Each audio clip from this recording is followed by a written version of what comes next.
Can you just tell us a little bit about who you are and why you pursued trauma care training?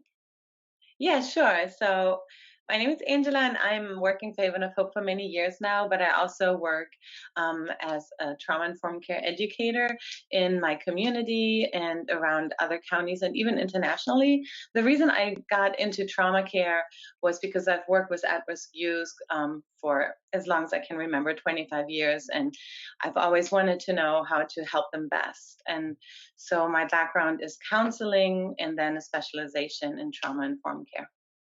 For people that aren't familiar with trauma-informed care, can you briefly tell us, like, what is it?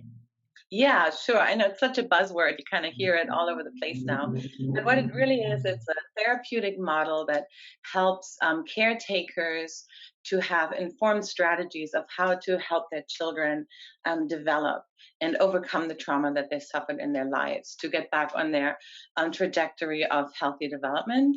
And what's so exciting is really in the last 10 years, we've learned so much more about the brain that now we understand a lot better than we ever have why humans do what they do, why they behave the way they behave. And so trauma care makes it a very practical model for anybody to learn. Children heal in relationships, and caretakers provide that relationship. So it's really for everybody who takes care of children. Okay, and then why is trauma care so important for, let's say, orphans? Like, that's the group of people that we work with, specifically that we try to help rescue, love, restore, and equip. So, why is it so important for orphans? Well, so orphans, the definition of an orphan is somebody who doesn't have parents or adults that care for them or they belong to. And so trauma is in essence, developmental trauma is in essence a broken relationship where you haven't received the nurture and the love and the care for your body and brain to develop well. So for our children, they need trauma care so that the people that are in their lives now understand how their brains and bodies function and pick them up there and help them go through the steps that they missed out on when they were on their own before they were with our orphanages. A lot of our children came from very abusive relationships or no relationships at all. They lived on the streets. So trauma care helps our educators and our tias, that's what we call the caretakers in our Hispanic orphanages, to know how to respond to our children in a therapeutic way. So you don't just have to rely on a therapist, which is really not always something you can do in a third world country. You don't have the luxury to go to a therapist, but every person in that child's life becomes a therapeutic relationship. So it's super important to help our children heal. Yeah. So can you give me like a tangible example of like, can you give me, it doesn't have to be a real scenario, but like an example scenario of what trauma informed care in action would actually look like? So let's say we're in an orphanage in Bolivia and there's a situation with a child, like what would that look like typically? So yeah, if you have a typical response from any child, if you ask the child to do something and they say, I don't want to do that, then you go usually as a parent or an adult that has worked with kids or has been around kids, you go into this intuitive mode of how you were raised. So you say, no, no, young lady, I told you you'd do it. And, I'm the boss, so you better do it now. And that's kind of like the normal way to respond. And for us, we need to understand that when a child from trauma says, I don't want to do this, there's a million reasons why they might not want to do this. And so we have to not go to the way we've been raised with authority and a lot of, what do you call that? A lot of, um, I don't take no for an answer kind of attitudes, but instead to attune to the child and find out, okay, what brain space is this child in? And then what does this child really need in this moment to be able to accomplish what I asked them to do? So the response will always start in a connected way. So instead of making a demand on the child and starting to kind of combat the child, I come alongside the child and say, okay, let's. And so those are the responses we would teach to our caretakers, finding out, is this child about to escalate or is this child still thinking rationally so I can continue to have a conversation and give choices. So those are responses that we would teach them because we always try for our caretakers to pick up the brain where it is in that moment and bring it back to the thinking brain so they can really respond without getting angry or overwhelmed by their emotions, which is something that happens a lot to children who have suffered trauma. So again, like what to the average person might just seem like a temper tantrum or a meltdown or knock Right. may actually just be, is it the lack of the brain able to recognize, okay, I'm under stress, but there's a healthy way to handle it. Right. I think what happens a lot is that we look at a child that has an anger outburst or is oppositional, and we say they don't want to do what I tell them to, like a defiant thing. And so I have to put the hammer down to make sure I have authority and the child follows. But what we have to understand about the brain, and I brought my little brain model here. If you have, this is the emotion part of the brain. This is the child model. The Okay. emotion part of the brain is not something that we are necessarily in control of as humans. It's the thinking part that controls us. And for our children from trauma, they have a lot of connections here. So sometimes when they don't say, I don't want to do something, it's not so much that they want to have a battle with you, but that they are not able to execute what you're asking them to do. And they're used to being in control because they haven't had people helping them. They don't know that their needs matter, and they don't know that adults are safe and will help them. They are used to doing it their way. So they will stay right here and they will control with their emotions. And also sometimes then be so overwhelmed with their emotions where a temper tantrum is not something that they're playing, so to speak, that they're pulling out on purpose, and they can calm down the minute that they get what they want. You have seen those children, I'm sure, where I want the pass, I want the ice cream, and they throw a tantrum, and then the minute yeah, they get the ice cream, they're perfectly fine. That's what I like to call upstairs brain tantrum. That's something that you pull out very consciously as a tool to get what you want. But for our trauma children, often when they have a tantrum, it's really an overwhelming state of their emotion. And this part of the brain where they could stop themselves is not working. And we'll see that a lot in our children in orphanages when they have a meltdown. They really are not in control, and they cannot control themselves, and it goes really to a dark place. And that's the difference between a tantrum where I as an adult say, get it together. They cannot get it together because their thinking brain is not online in that moment, and that's a big difference. Does that make So sense? yeah, absolutely. And so that made me think, okay, so let's say we have a child that comes into the orphanage in one of the homes and obviously has been through a lot of trauma, whether it be sexual abuse, physical abuse, malnutrition, whatever that looks like. I'm sure every kid is different, but typically, how long does it take for a child to heal? Like, how important is it for, educators to be trained? Because I'm guessing it takes a while for them to go through that healing process, correct?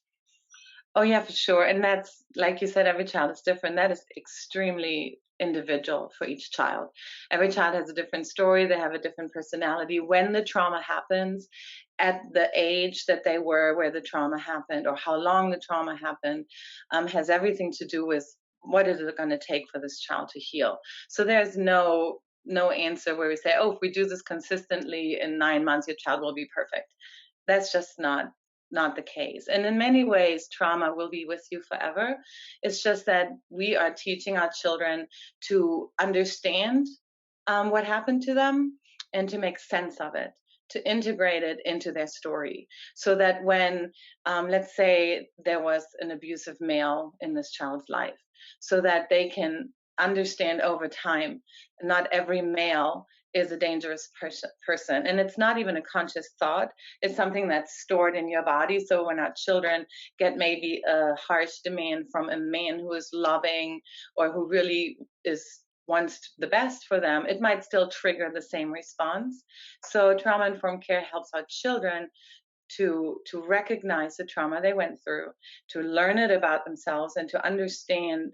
Okay, I can be in control of my emotions. I can distinguish between safe people and unsafe people, and that is a lifelong journey. But what we do see, usually when we start trauma care with kids and we have consistent new input for our children, that within 6 to 9 months, we start to see a decrease in escalations, for example, and aggressive behavior.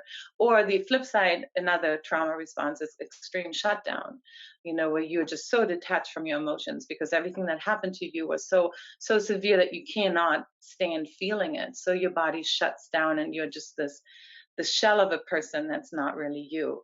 And then often those kids don't pose an issue because they will get along with everything, but they're not who they are. And so we see after a few months, we see our kids come out of their shell and because they're starting to feel safe and they start to actually show who they are. And that's a really exciting process to see. So we see signs of healing and recovery, sometimes as quickly as a few weeks, for sure, after a few months. But as far as having the child healed, I think as humans, we will never be 100% healed and whole until we're actually, back again with God. That's Yeah. so it's a lifelong journey. So for a lot of kids, I don't want to make this, I don't want to sugarcoat this. Trauma informed care is a lifelong journey. But what we're doing for our children that are in our care is we're giving them the tools to be on that lifelong journey of healing. So they will um, they will get better and better and better over time. Sure. Okay, speaking of the journey of healing, I know that recently, and I won't say names just to respect the child's identity, but you shared with us a picture from the first day this child walked into the Haven of Hope Bolivia orphanage Yeah, I versus remember that. exactly a year later. And the difference was phenomenal to see. Originally this kid was kind of downcast and then he was smiling. So, can you talk to us a little bit about that without giving too much detail, but just talking about the importance of trauma care in that situation? Yeah, so he is one of our children who came to us, had been severely abused and neglected. So, and you can see it when you see the photo, you can see it in his eyes that the light is not on. I think that's the best way I can describe it. There's like no light. There's no light in the eyes. It's just like dull. And I think it's kind of what I said before. It's like a shell of a person. It's not really who he is himself. Um, and so over time, when we were able to come with connected relationships, like one of the things that trauma informed care understands is that trauma is a whole body experience. So there's a difference between telling a child you're safe now and you will have meals so you don't have to worry about food. Those are words that are understood in the thinking part right here, where I was saying that our children don't have a lot of connections. Yeah. But this child lives all the way here. I'm not safe. I'm afraid. I need to make sure I'm okay. And his whole body is wired that way. So we had to give him the experience of there will always be food. So letting him have food with him all the time, or giving him access to food whenever he needed to, which doesn't seem like an orderly thing to do in an orphanage. Or as an adult, you could say that doesn't work for me because it's food is at noon and not at 4 p.m.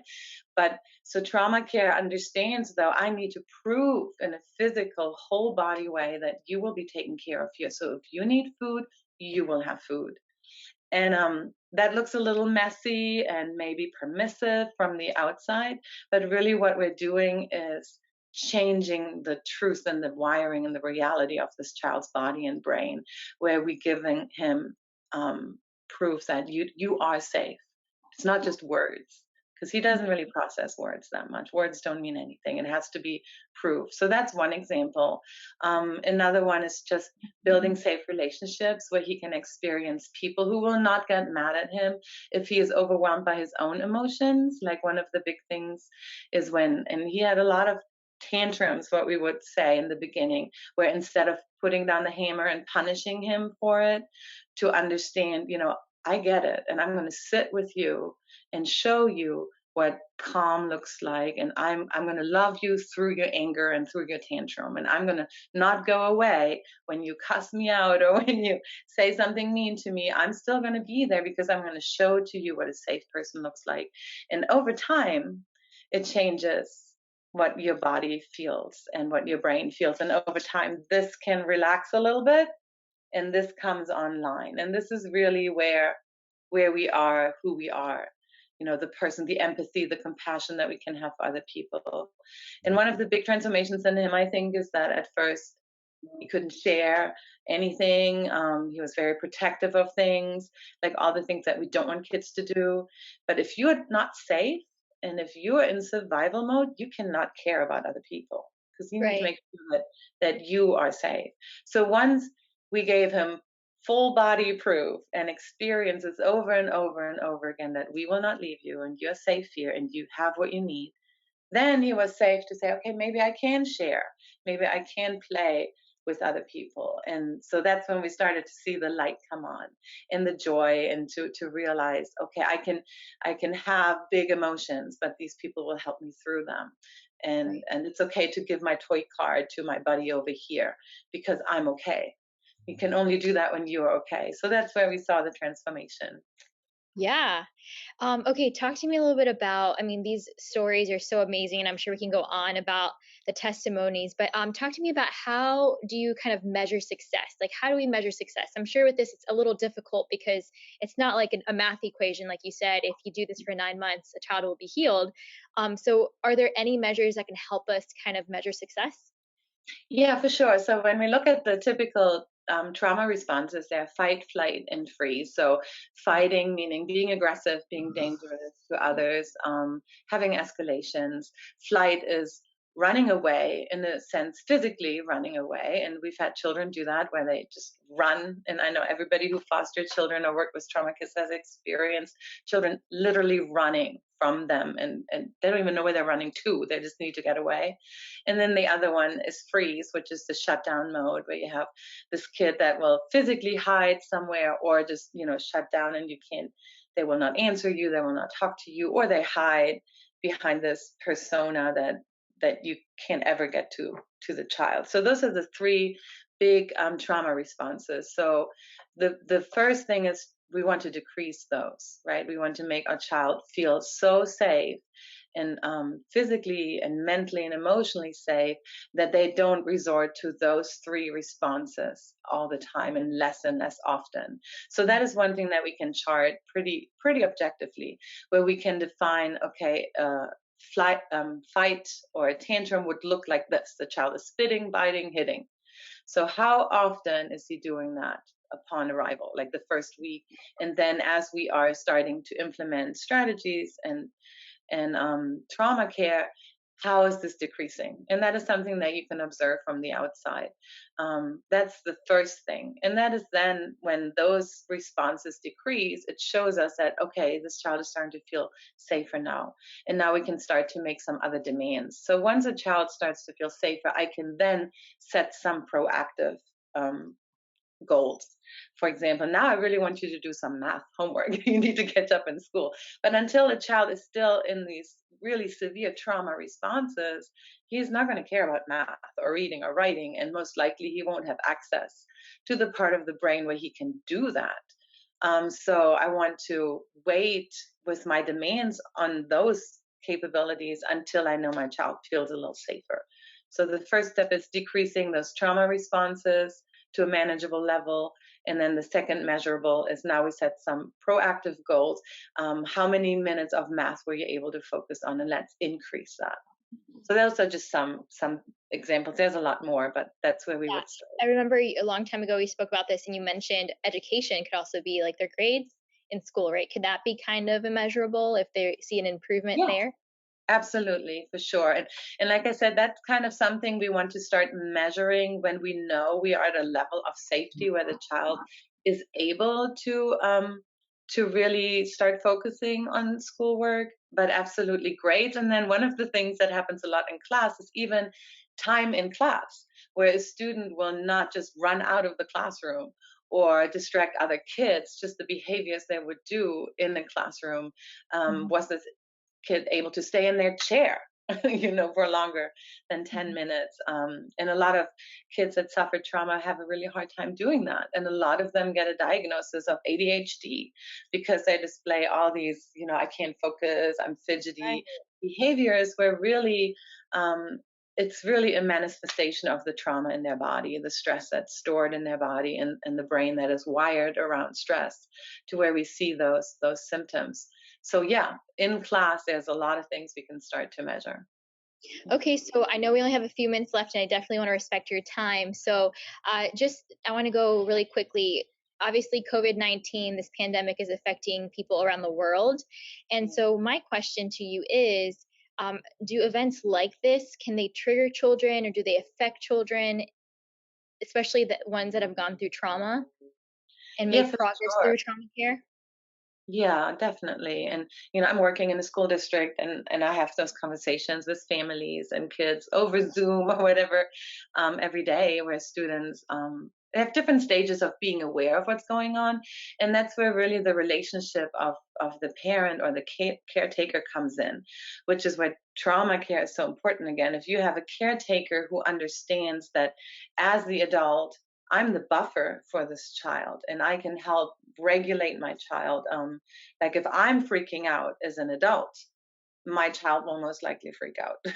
If I can be calm and confident, and also divert the attention from all the doom that's out there to something that I can control and that's manageable, then I can help my child to join me in that.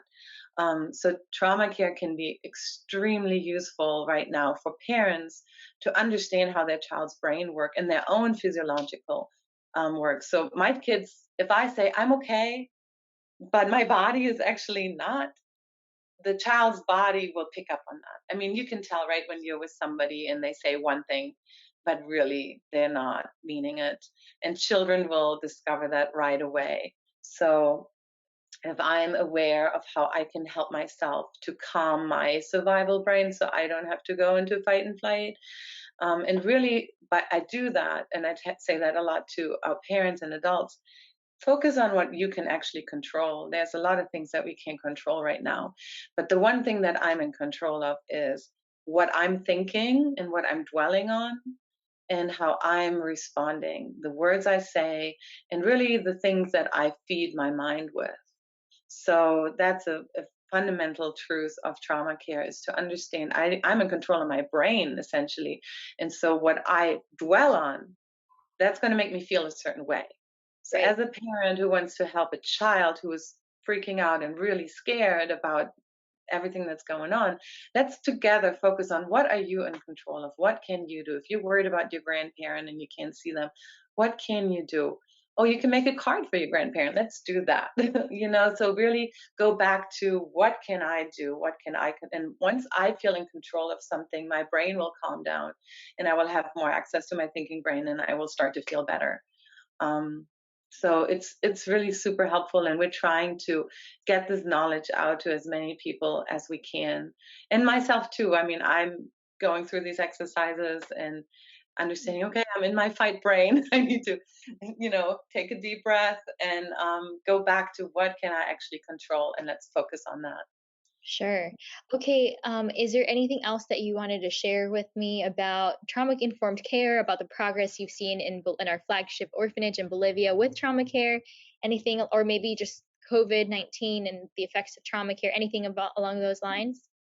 Yeah, first of all, I would like to share just about how our flagship orphanage in Bolivia, has been trained in trauma informed care now for this is the fifth year we're going into, and now we, 5? yeah, yeah. So Wow. I think that's one thing I want to say clearly about trauma care. It is a long process. It's really a paradigm shift of how you are, and trauma care really starts with you first. If I want to help children or youth or adults heal from trauma, I have to heal from my own trauma, and I have to be on that journey also. It's not like something I can do in a half-hour session. We do steps one, two, three, and now we did trauma care. That's not what trauma care is. Trauma care is really a journey for yourself, understanding your brain and body, understanding what happened to me, and how can I make sense of that and integrate that into my life.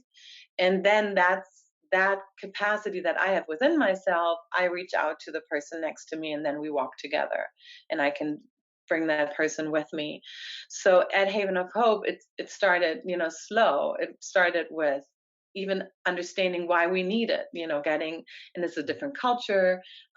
So sometimes they say, well, in Bolivia, we're doing it this way. So maybe in America, you do it another way, but here we do it this way, to even get over that hurdle, to say this has nothing to do with your culture. It's science, it's a human brain, and the human brain is really the same everywhere. Mhm. And so the physical functioning of your brain and the chemistry of your brain, it doesn't matter if you're in Africa or wherever. It's the same everywhere. So to get over that hurdle, so it's like all these little steps that we took to now where the whole staff has a really good understanding and they're implementing it and they're starting to take measurables. And that's really exciting. And we want to take that to all our other orphanages. We also started doing trauma training in Florida for foster families. And I just want to encourage right now anybody who hears trauma care and is worried about this horrible situation we're in.